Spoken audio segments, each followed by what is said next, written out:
Halo Sobat Matika, kembali lagi di channel Lepenan Uncen pada konten Obser Matika, obrolan seputar pendidikan matematika Universitas Cendrawasih.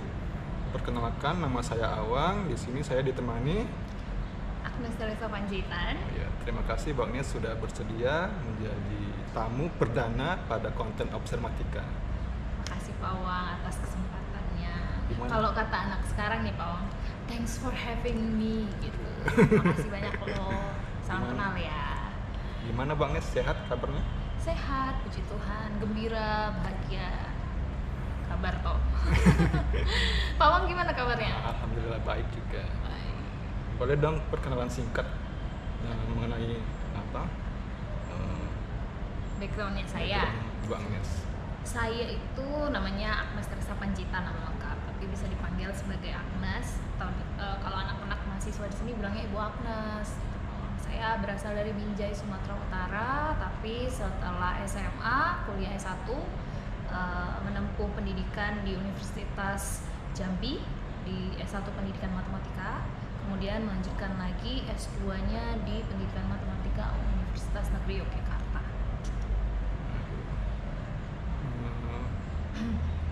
Oh ya, kenapa sih Bu Agnes memilih menjadi dosen? Kenapa sampai jauh-jauh datang ke tanah Papua ini? Ibunya kan dari Sumatera Utara ya. Boleh tahu nggak Bu Agnes? Enjoy, kerja kurang. Memang Iya. jauh ya. Eh, Kalau jadi dosen sih awalnya sih coba-coba. Bercanda ya, nggak bisa. Awalnya tuh coba-coba tuh udah nggak bisa. Sudah di umur segini terus bilangin coba-coba ya nggak mungkin ya. Tapi memang ya karena saya kan backgroundnya seperti yang saya katakan tadi, saya pendidikan matematika, pasti yang namanya pendidikan tuh ujung-ujungnya harus ngajar gitu. Dan kemudian saya juga sudah menempuh S2 gitu. Saya tertarik lah menjadi seorang dosen, dan menurut saya memang menjadi seorang dosen itu tuh satu pekerjaan yang bisa mengupgrade diri sih, mengupgrade kemampuan juga. Artinya kan dosen itu tidak hanya mengajar, tapi dia juga harus belajar. Nah, jadi ya itulah alasan yang menurut saya paling membuat saya tertarik gitu menjadi dosen. Walaupun sebenarnya saya saya tahu bahwa dosen itu akan berkutat ke Tridharma plus 1 gitu ya. Ada pengajaran atau pendidikan, ada penelitian, ada pengabdian, kemudian harus ada kegiatan penunjang. Nah, tapi kan sebagai orang yang ya bisa dibilang saya fresh graduate lah waktu itu, 1 tahun lah cuman selisihnya dari kerja gitu kan. Tapi ya udahlah gitu kan, saya pikir menarik lah kalau jadi dosen gitu kan. Saya rasa saya akan bisa lebih mengembangkan diri saya di pekerjaan ini gitu. Dan kenapa Papua ya? Waktu itu tuh kan kita, kalau dari sejarahnya mungkin agak panjang sih Pak Awang. Semoga Pak Awang nggak ketiduran ya dengan cerita saya. Jadi waktu itu kan memang saya tamat tuh 2020 kan. Kemudian dengan bisa dibilang beban lah ya, terbebani karena saya anak pertama gitu. Terus S2 lagi ya dalam masyarakat gitu. Umurnya juga ya umur berapa ya waktu itu ya, sekitar 24 25 kali ya. Nah, segitu kan. Jadi mikirnya belum nikah, kerjanya belum ada. Ini saya harus gimana gitu ya Pak Awang. Jadi kayak ini apa yang harus saya lakukan? Tapi maksudnya ya saya pengen jadi dosen ya kan. Dan orang tua juga pasti berharap demikian. Dengan beban-beban yang begitu besar itulah saya kemudian ya bertekad lah untuk berjuang, bisa dibilang penuh pol-polan lah gitu untuk bisa jadi dosen. Nah, tentunya kita harus melihat memfilter kira-kira dengan latar belakang kita, misalnya kita juga belum masih baru gitu kan. Jadi saya lihat peluang begitu, yang kuota penerimaannya juga cukup besar. Kemudian saya lihat juga di historinya tidak pernah maksudnya tidak ada isu-isu yang mengatakan bahwa harus ada celah-celah yang begitulah, ada celah-celah untuk bermain begitu. Nah, apalagi saya nggak punya kenalan yang bagaimana gitu Pak Awang. Saya hanya apalagi Binjai ya, ke Jayapura gitu kan. Jadi saya mulai cari-cari lah, tanya sana sini, kemudian dapatlah rekomendasi, dan memang di list saya salah satunya nih Papua gitu. rekomendasi untuk ambil aja di Uncen gitu, dari grup-grup waktu itu pejuang-pejuang dosen juga bilang bahwa nggak ada histori yang bagaimana, walaupun sebenarnya isu-isu itu juga belum tentu benar ya, kita tidak bisa membenarkan itu, tapi kan karena saya juga baru nyemplung istilahnya, ya saya lihat-lihat itu juga pengaruh. Kemudian tanya ke orang tua, dan orang tua bilang, oh selama kamu bisa jaga diri, karena ya kita tidak pungkir ya perempuan gitu kan, terus dari Binjai kita belum punya saudara di Papua sini, jadi benar-benar aduh gitu kan, orang tua juga kayak duh ini iya kasih nggak ya gitu kan. Saya juga memantapkan diri, kemudian ya udah setelah tanya sana sini kita observasi dulu dengan perantau-perantau juga yang pernah ke Papua gitu, dan ternyata nggak apa-apa, Papua itu welcome, Papua itu baik, enak, pemandangannya bagus gitu-gitu. Jadi ya udah, disinilah saya sekarang pawang. Panjang ya. Selama ini masih betah nggak ya di Papua? Betah lah. Pertanyaannya betah kan? Betah, tapi tuh yang bikin istilahnya bukan betah, betahnya tuh pasti betah ya Pak Wang. Buktinya saya juga di sini tuh sehat, terus makin berisi gitu ya badannya ya. Jadi kan memang bahagia ya. Cuman yang bikin tantangan sih kalau menurut saya, tantangan saya adalah ya kangen orang tua, kangen kadang-kadang suasana kota kelahiran itu kan pasti membekas ya Pak Wang. Pak Wang juga kan orang Medan nih ya. Pasti hal-hal yang begitu yang menjadi tantangan. Terus kalau mau pulang tuh aduh, kadang-kadang lihat tiket itu aduh gimana gitu ya. Tapi ya itulah namanya tantangannya aja. Tapi kalau betah-betahnya sih ya sampai sekarang bertahan, puji Tuhan, dan kedepannya juga akan terus di sini gitu. Pak Wang juga kan demikian gitu. Pak Wang betah? Betah, sejauh ini masih betah. Oh iya, kita ke kegiatan Ibu Agnes selama menjadi dosen ini, kan itu ada Tridharma ya, +1 kata Bu Agnes tadi. Untuk di bidang pendidikan atau pengajaran itu Bu Agnes selama ini sudah pernah mengajar mata kuliah apa aja sih? Mata kuliahnya macam-macam sih Pak Wang. Ada aljabar abstrak, kalkulus lanjut, terus apa ya, perkembangan peserta didik, apa lagi ya, bahasa Inggris, matematika, pengantar topologi. Terus saya juga pernah mengajar ya, sekarang juga dipercayakan untuk di Fakultas Teknik juga, Fakultas IKOR, ilmu keolahragaan, itu juga pernah gitu. Ngajarnya kalkulus 1, kalkulus 2 gitu, matematika dasar kayak gitu.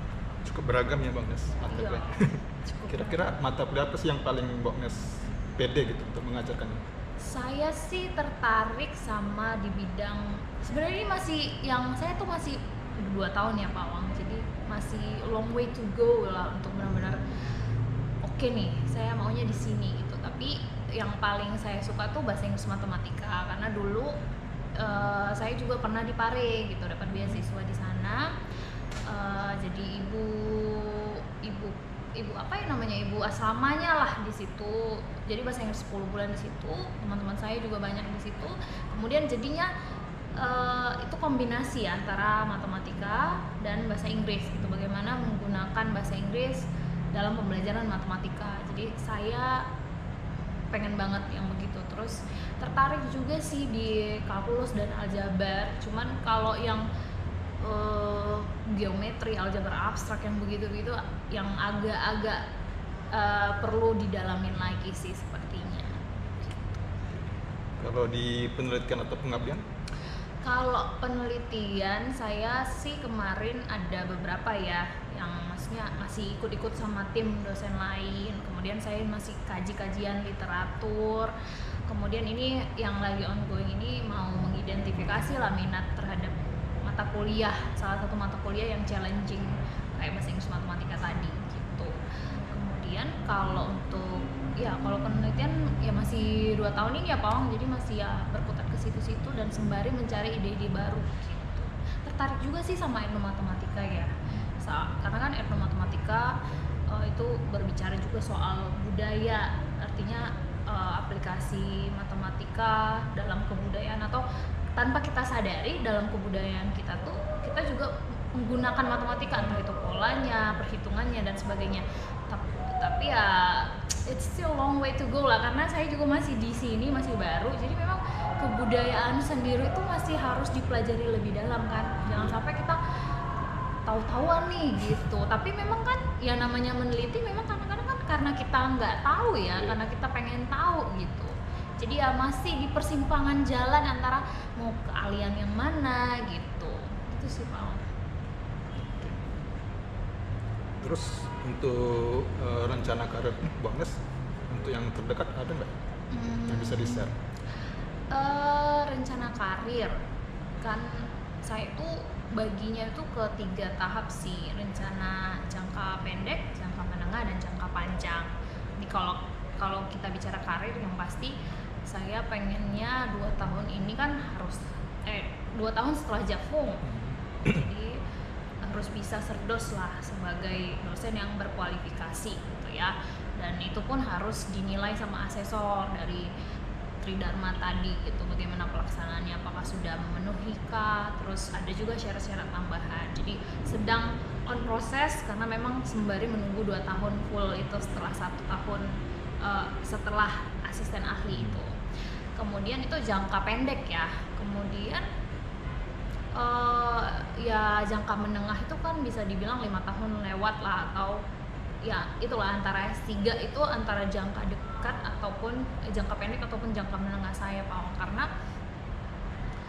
kalaupun mau melanjutkan pendidikan kan, kalau menurut saya it's a big deal lah, satu hal yang cukup besar karena akan berdampak banyak hal, tidak hanya di aspek karir saya tapi juga kehidupan pribadi saya. Jadi tapi bukan mau nggak mau ya bahasanya, tapi memang harus banget tahu sendiri toh sudah berteman juga dengan dosen-dosen lain. Jadi ya mungkin ya itu untuk S3-nya gitu. Kalau untuk jangka panjang ya banyak lah, maksudnya ya nggak tahu kita mau berguna di mananya nanti ke depannya setelah S3 seperti itu. Tapi kan jabatan fungsional itu yang harus diraih gitu. Tadi sudah untuk rencana karir dan juga tantangan sebagai dosen. Kemudian untuk kesan-kesan Bu Agnes terhadap mahasiswa selama mengajar gimana sih? Banyak sih ya Pak. Maksudnya mahasiswa ini kan juga beragam ya. Ada yang rajin banget, terus di samping rajin juga karena tuntutan juga ya. Maksudnya sambil harus kerja, harus juga sementara ini juga harus hasilnya bagus, IPK-nya bagus. Itu membuat saya kadang-kadang refleksi juga, artinya wah ternyata memang ya hidup itu memang perjuangan gitu, nggak ada yang mulus gitu. Dan bahkan saya salut gitu untuk mahasiswa yang berani gitu loh ambil resiko untuk kerja, kuliah. Kemudian ada juga mahasiswa yang modenya harus dicariin, itu tuh yang ada gitu ya, kita yang maunya mereka cepat selesai, kita yang tanya-tanya tapi mereka aduh ibu kita belum. Ada mahasiswa yang malu-malu gitu sih. Tapi ya harusnya, maksudnya gini, kadang tuh orang mikir kan mahasiswa yang belajar dari dosen, tapi menurut saya pribadi sejauh ini saya juga belajar dari mahasiswa saya, belajar tentang kehidupan, belajar tentang ya banyak hal sih, sudut pandang mereka juga yang oh ternyata begitu gitu soal kehidupan ini. Itu sih pesan-pesan saya sama mahasiswa di sini. Ada kesulitan nggak sih mengajar mahasiswa di pendidikan matematika atau di fakultas lain gitu? Fakultas lain ya, sebenarnya kesulitannya kayaknya makin hari tuh makin ada aja gitu, bukan makin ada, terus bervariasi sih bahasanya. Tingkatnya sih sama-sama aja gitu. Kadang-kadang waktu saya awal-awal kesini tuh kesulitannya tuh bahasa ya Mama, maksudnya saya ingat banget itu waktu pertama kali saya nguji. Nah ada satu mahasiswa asli sini gitu ya, saya di situ belum ngajar kan karena baru datang. Terus saya tanya, dianya kurang mengerti, sayanya juga kurang mengerti gitu. Jadi sampai ada dosen yang memfasilitasi untuk saling mengartikan lah bahasa kita. Jadi itu tantangan pertama, tapi makin hari kan makin belajar ya bahasanya bagaimana, mengartikannya bagaimana. ya kita mahasiswanya belajar lah dengan bahasa saya, tapi ya tetap saya yang harus banyak menyesuaikan. Kemudian kalau untuk secara apa namanya spesifik setelah itu ya paling ya bagaimana menghadapi variasi-variasi sifat dan karakter mereka sih Pak. Kadang-kadang aduh sama ini harus ya kan, aduh ibu saya begini. Kadang-kadang kan ada yang memang alasannya benar, ada yang alasannya kadang dibuat-buat. Kadang-kadang itu yang harus, aduh ini yang benar yang mana, ini yang bagaimana gitu. Kemudian untuk pesan-pesan Bang Nis nih kepada para mahasiswa di Uncen, spesifiknya di pendidikan matematika. Semangat sih, semangat belajar. Artinya kadang-kadang tuh mahasiswa kan bilang, aduh bu kayaknya saya nggak sanggup, aduh bu kayaknya ini bukan jalan saya deh bu. Padahal udah semester akhir nih Pak Awang, atau udah PPL kan, udah ngajar gitu, terus masih, atau udah mau PPL gitu kan, terus masih bilang, aduh bu kayaknya ini bukan jalan saya, aduh gitu ya.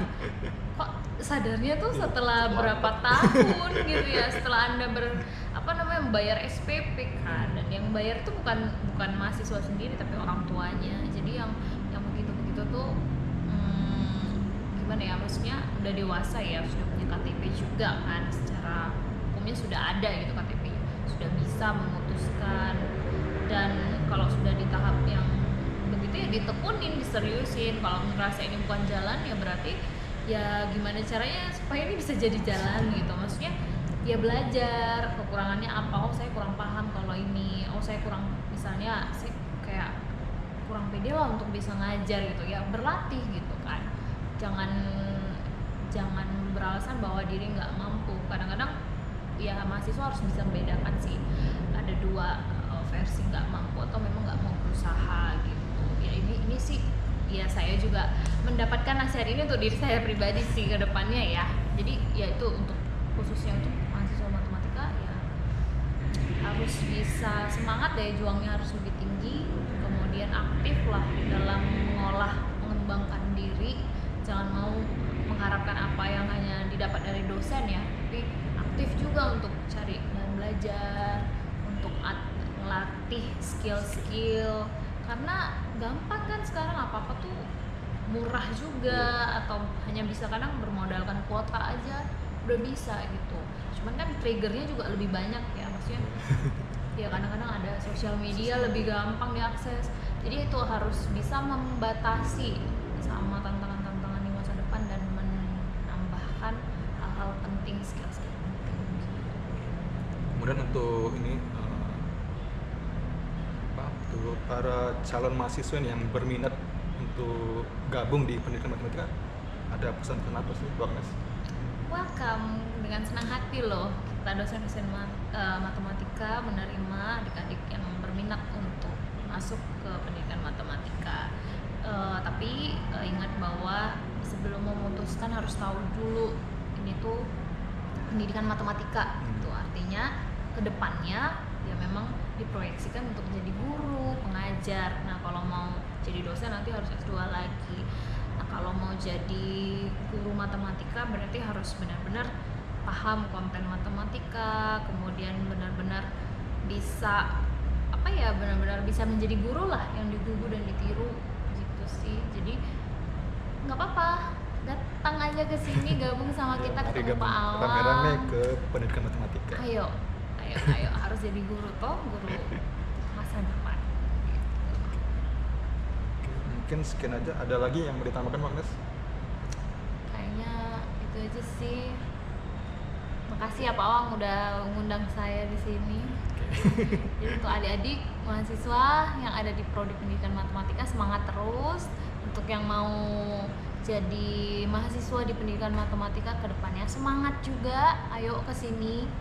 Ada Pak Awang, ada saya, ada dosen-dosen yang lain yang waduh hebat. Mantap pokoknya hebat. Kalau kata orang Medan tuh mantap. Paten gitu ya.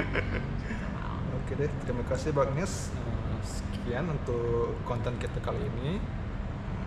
Jangan lupa klik tombol like-nya di bawah dan juga subscribe serta nyalakan tombol notifikasinya untuk mendapatkan informasi-informasi terbaru dari channel Lab Pemat Uncen. Sekian. Sampai jumpa.